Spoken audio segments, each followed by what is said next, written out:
আপনারা দেখছেন দৈনিক সন্ধান নিউজ। বুড়িশোলের শিশুদের সাথে জন্মদিনের আনন্দ ভাগ করে নিল আদ্রিতা। চেনাছকের বাইরে গিয়ে পালিত হলো জন্মদিনকে সামনে রেখে আয়োজিত অনুষ্ঠান। বুড়িশোলের শিশুদের সাথে নিজের জন্মদিনের আনন্দ ভাগ করে নিল বছর 10 বয়সের আদ্রিতা। পশ্চিম মেদিনীপুর জেলার শালবনী থানার আইসি গোপাল বিশ্বাস ও তার স্ত্রী কোয়েল বিশ্বাসের কন্যা আদ্রিতার জন্মদিন। আর মেয়ের জন্মদিনটা একটু অন্যভাবে পালন করতে চেয়েছিলেন বিশ্বাস দম্পতি। আর এই কাজে তার সঙ্গে পেয়ে যান ফেসবুক গ্রুপ ছত্রছায়াকে। এই জন্মদিনের উৎসবকে সামনে রেখে বিশ্বাস পরিবার পৌঁছে গিয়েছিলেন বুড়িশোলের সঙ্গে ছিল টিম ছত্রছায়া। আর সেখানেই বুড়িশোল গ্রামের 1.5 শতাধিক কচিকাচার সাথে জন্মদিনের উৎসবের আনন্দ ভাগ করে নিল আদ্রিতা।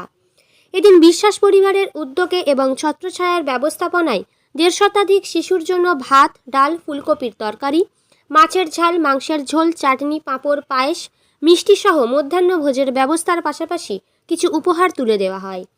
লকডাউনের সময় এই ছোট্ট আদ্রিতা তার জমানো টাকা ছত্রছায়ার হাতে তুলে নজির সৃষ্টি করেছিল। উপস্থিত ছিলেন বুড়িশোল প্রাথমিক বিদ্যালয়ের প্রধান শিক্ষক অভিজিৎ ঘোষ, সহকারী শিক্ষক বিপ্লব মুখার্জি ও পার্শ্ব শিক্ষক বিশ্বশান্তি নায়ক সহ অন্যান্যরা। আদ্রিতাকে জন্মদিনের শুভেচ্ছা জানিয়ে ছত্রছায়ার পক্ষ থেকে নতুন ঘোষ জানান, এই ধরনের আয়োজনে অংশ হতে পেরে তারা গর্বিত। আজকে নিজেকে ভাগ্যবান মনে হচ্ছে আমার আজকে এখানে আসতে পেরে। আর সবার প্রথমেই আমার ধন্যবাদ জানাতে হয় নূতনবাবুকে এবং ওনার যে ফুল টিম রয়েছে এখানে ছত্রছায়া গ্রুপের, আমার তরফ থেকে, আমার ফ্যামিলির তরফ থেকে। আর আজকে যেসব খুদেরা এখানে উপস্থিত তাদের সঙ্গে আমরা উপস্থিত থাকতে পেরে একটা বিশেষ কারণে আজকে আমার এখানে আসা, কিন্তু বারবারই আমাকে এখানে আসতে হয়। তো যেটা আগে উনি বললেন, আমার মেয়ের 5 তারিখে জন্ম ছিল আদ্রিতা। আমরা সেই দিনই ঠিক করেছিলাম আসবো এখানে, কিন্তু আসতে পারিনি। তার বিশেষ কারণ আছে, আমরা যার জন্য এখানে আসার প্রোগ্রামটাকে বা আজকে এখানে আপনাদের সঙ্গে মিলিত হওয়ার যে আমাদের ইচ্ছা ছিল সেটা ডিলে করতে হয়। আজকে আসতে পেরেছি শুধু এই মানে একটা কারণেই, যে আমরা আজকে যারা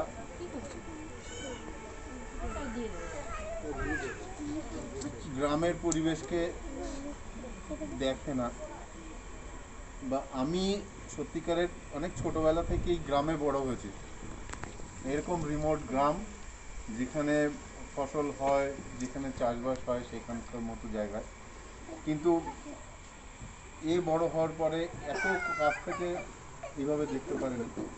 তো আমি নূতনবাবুকে রিকোয়েস্ট করেছিলাম যে এখানকার বাচ্চাদের সঙ্গে আমরা একটা দিন কাটাতে চাই, তাদের সঙ্গে একটু হুল্লোড় করতে চাই। যদিও সময় আমরা খুব বেশি দিতে পারিনি, আজকে সেই দিনটা সত্যি আমি আরও একবার আপনাদের ধন্যবাদ জানাবো এবং নিজেকে আমি ভাগ্যবান মনে করছি এখানে আসতে পেরে। আমার ইচ্ছা থাকবে, ইচ্ছা আছে এইভাবে আপনাদের সঙ্গে সময় কাটানোর জন্য, আপনাদের সঙ্গে আরও দিন কাটানোর জন্য, এবং উপরওয়ালা আমাকে যেন আশীর্বাদ দেন, আমি যেন আপনাদের কাছে ফিরে আসতে পারি। থ্যাংক ইউ, সবাই ভালো থাকুন, সুস্থ থাকুন। আর এদের জন্য আমার অনেক পশ্চিম মেদিনীপুর থেকে প্রতিনিধি সায়ন্তিকা সাউর রিপোর্ট, দৈনিক সন্ধান নিউজ।